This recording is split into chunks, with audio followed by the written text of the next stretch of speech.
मैं काजल आप सभी का स्वागत करती हूँ अपने YouTube channel smart study and learning पर। पिछले वीडियो में हमने वर्ण एवं के प्रकारों को देखा था। आइए आज हम लोग स्वर वर्ण के वर्गीकरण को पढ़ते हैं कि किन किन आधारों पर किया गया है। तो देखते हैं यहाँ पहला वर्गीकरण हमारा है उच्चारण के आधार पर। यहाँ देखिए लिखा है मैंने उच्चारण के आधार पर पहला वर्गीकरण। तो उच्चारण के आधार पर स्वर वर्ण के तीन भेद होते हैं, हर्ष स्वर, दीर्घ स्वर और प्लुत स्वर।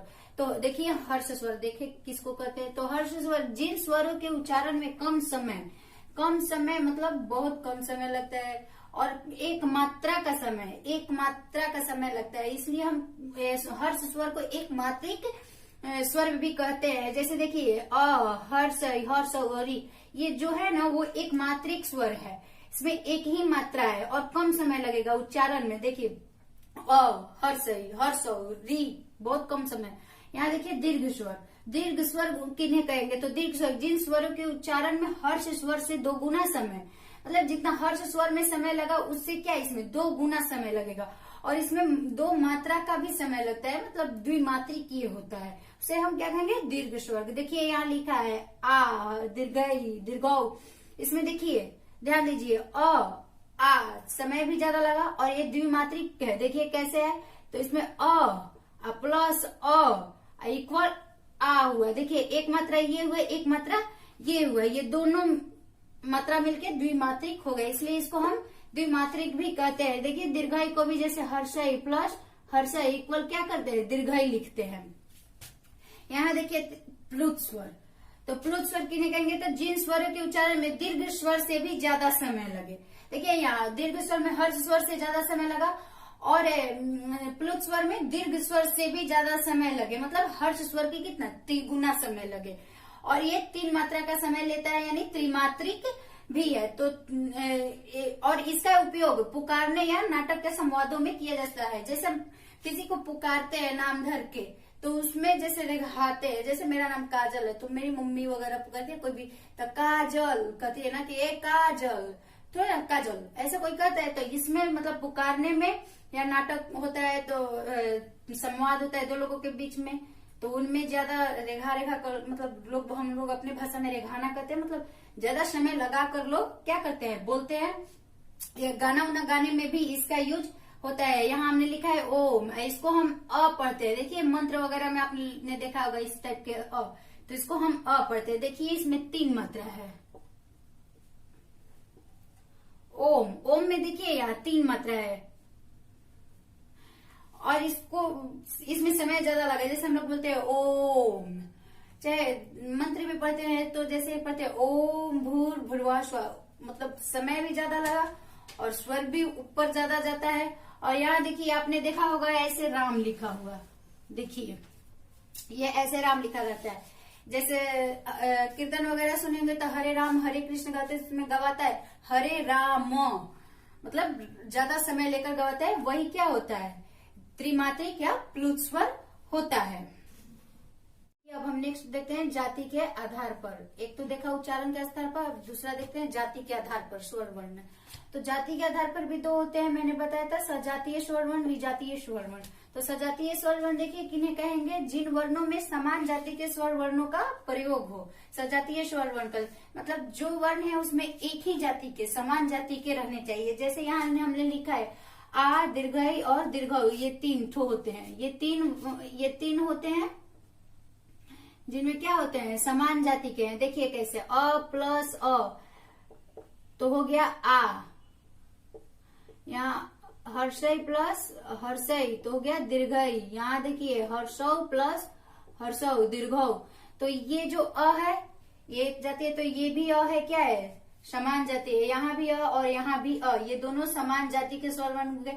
यहाँ भी हर्षई, यहाँ भी हर्षई, दोनों समान। यहाँ भी हर्षो, यहाँ भी हर्षो, दोनों समान जाति के स्वर में हो गए। तो यहाँ लिखा है कि जिन वर्णों में समान जाति के स्वर वर्णों का प्रयोग होने सजातीय कहते हैं। यहाँ लिखे विजातीय, सीधे वैसे ही होगा। जिन वर्णों में समान जाति के स्वर वर्णों का प्रयोग नहीं होता है, इसमें होता है और इसमें समान जाति के वर्णों का प्रयोग नहीं होता है। यहाँ देखिए लिखा है एक होता है अ प्लस हर्षई मिलकर होता है, तो ये जो है वर्ण स्वर वर्ण दूसरे जाति का हो गया और ये जो है दूसरे जाति का हो गया। वैसे ही होता है तो क्या होता है, अ प्लस ए मिलकर क्या हो गया, ए हो गया। अ प्लस हर्षव मिलके ओ हो जाता है। अ प्लस ओ मिलके क्या हो गया, अ हो जाता है। तो ये इसमें सब में देखिए अलग अलग, ये सब अलग अलग जातियां हैं दोनों में। तो और इसके मतलब ये 4 होते हैं टोटल। ये कितने होते हैं, 4 होते हैं।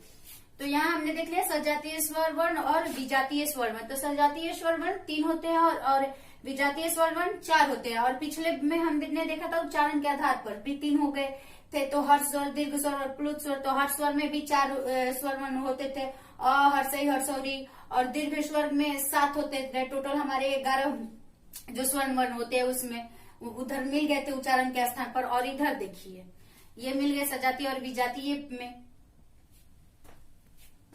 देखिए अब हमने देख लिया कि उच्चारण के आधार पर और ये जातीय के आधार पर स्वर वर्ण के प्रयोग। तो अब यहाँ हम देखते हैं जीभ के प्रयोग के आधार पर। जैसे हमारे जो मुंह के अंग है उसके भी प्रयोग के आधार पर स्वर वर्णों को बांटा गया। तो अब यहाँ देखिए जीभ के प्रयोग के आधार पर स्वर वर्ण के कितने भेद होते हैं। तो देखिए यहाँ जीभ के आधार पर स्वर वर्ण के भी 3 होते हैं, अग्र स्वर, मध्य स्वर, पश्च स्वर।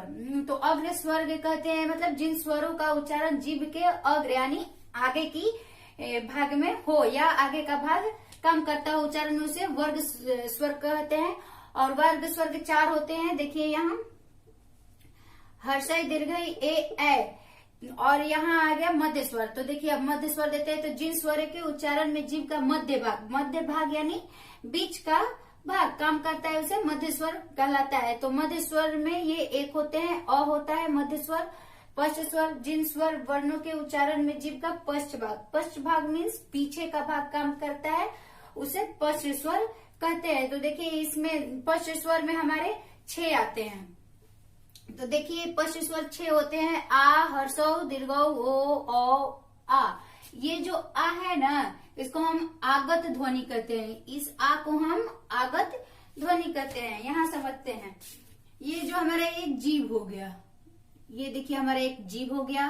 जीभ में हमारे 3 भाग होते हैं। जैसे ये आगे का भाग होता है, ये बीच का भाग होता है और ये हमारा पीछे का भाग होता है। तो इसको हम क्या कहते हैं, अग्र भाग कहते हैं। इसको हम अग्र भाग कहते हैं, इसको हम मध्य भाग कहते हैं और इसको हम पश्च भाग कहते हैं।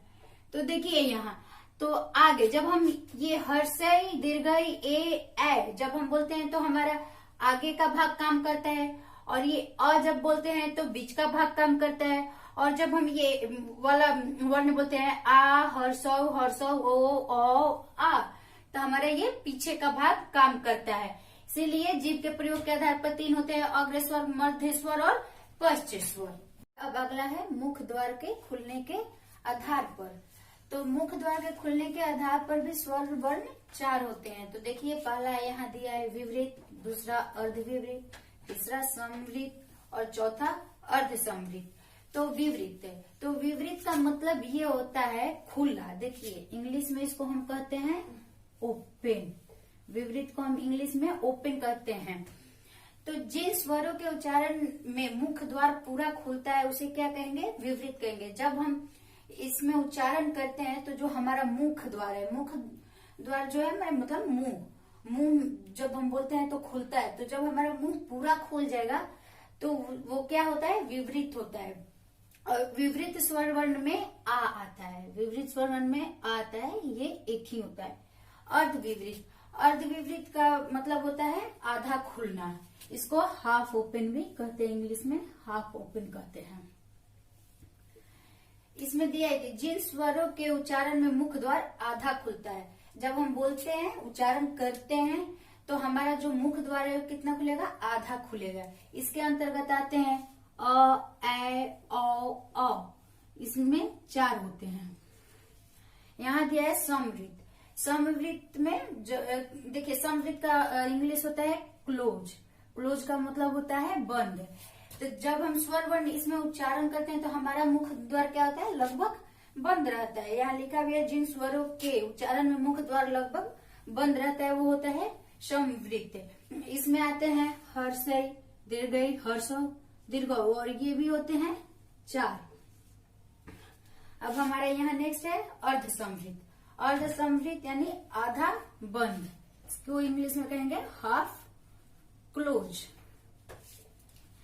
तो देखिए यहाँ लिखा है कि जिन स्वरों के उच्चारण में मुख द्वार आधा बंद रहता है, जब हम इसमें स्वर वर्णों का उच्चारण करते हैं तो हमारा मुख द्वार क्या रहता है, आधा बंद होता है। जैसे ए ओ बोलते हैं तो हमारा मुख द्वार क्या है, आधा बंद है। इसी को हम कहेंगे अर्ध संवृत। तो मुख द्वार के खुलने के आधार पर हमारे कितने स्वर वर्ण हो गए, तो 4, विवृत, अर्धवृत, संवृत और अर्ध संवृत। ओठों के आधार पे, तो होठों के आधार पे देखिए 2 होते हैं, वृत्तमुखी और अवृतमुखी। तो वृत्त से ही पता चल रहा है कि गोल, आई मीन सर्कल, गोलाकार। तो जिन स्वरों के उच्चारण में हमारे ओठ वृत्तमुखी या गोलाकार हो जाए, जैसे जब हम स्वर का उच्चारण करें तो उस उच्चारण के समय जो हमारे मुख होते हैं वो क्या होते हैं, गोलाकार हो जाते हैं, हमारे ओठ वृत्त आकार के हो जाते हैं। उसी को हम क्या कहेंगे, वृत्तमुखी कहेंगे। इसमें देखिए हर्षौ ओ औ आ होता है, हर्षौ दीर्घौ भी होता है, सॉरी, हर्षौ दीर्घौ ओ औ, मतलब ये आते हैं वृत्तमुखी में। वृत्तमुखी में कितने आते हैं, 5 वर्ण, हर्षौ दीर्घौ ओ औ। ये देखिए अब दूसरा हो गया अवृतमुखी। अवृतमुखी जिसमें हमारे मुख वृत्ताकार ना हो यानी गोलाकार ना हो, जब हम इसका उच्चारण करते हैं तो हमारे जो होठ होते हैं वो क्या होते हैं, गोलाकार नहीं होते हैं। उसको क्या कहेंगे, अवृतमुखी कहेंगे। इसमें हमारा आ जाता है अ आ हर्षई दीर्घई ए, इसमें ये वर्ण आ जाते हैं। इसके वर्णों की संख्या कितनी होती है, 6। हमने स्वर वर्णों का वर्गीकरण तो देख लिया कि स्वर वर्णों का वर्गीकरण किन किन आधारों पर होता है। उच्चारण के स्थान पर होता है, जाति के आधार पर होता है, फिर वहां से देखते हैं कि मुख अंगों के आधार पर, जीभ के प्रयोग के आधार पर होता है, मुख द्वार के आधार पर होता है, होठों के आधार पर होता है। अब हम यहाँ देखेंगे कि स्वर वर्णों का उच्चारण स्थान क्या होता है। तो देखिए आइए देखते हैं। जैसे हमारे 11 स्वर्ण वर्ण होते हैं, हमने बताया था, यहाँ लिखे भी हैं, अ आ हर्षई दीर्घई हर्षौ दीर्घौ री ए ओ, ये 11 जो स्वर्ण वर्ण है उनका उच्चारण स्थान अब हम देखते हैं। तो देखिए अ और आ, ये जो दोनों स्वर वर्ण है इनका उच्चारण स्थान क्या होता है, कंठ होता है। इनका उच्चारण स्थान क्या हो जाएगा, कंठ। जब अ आ का हम उच्चारण करते हैं तो कंठ से करते हैं। हर्षई दीर्घई, इनका उच्चारण स्थान क्या हो जाएगा हमारा, तालु। और ये हर्षौ दीर्घौ, इनका उच्चारण स्थान हमारा क्या हो जाएगा, ओष्ठ। री का उच्चारण स्थान हमारा हो जाता है मूर्धा। ए इनका हो जाएगा कंठ तालु। ए और ए, जब हम ए और ए का उच्चारण करते हैं तो हमारा कंठ और कंठ के साथ साथ तालु का भी योगदान होता है, दोनों शामिल हो जाते हैं। कंठ और तालु के सहयोग से ही हम ए और ए का उच्चारण करते हैं। यहाँ ओ और औ दिया है तो इसका भी उच्चारण स्थान होता है कंठ और ओष्ठ।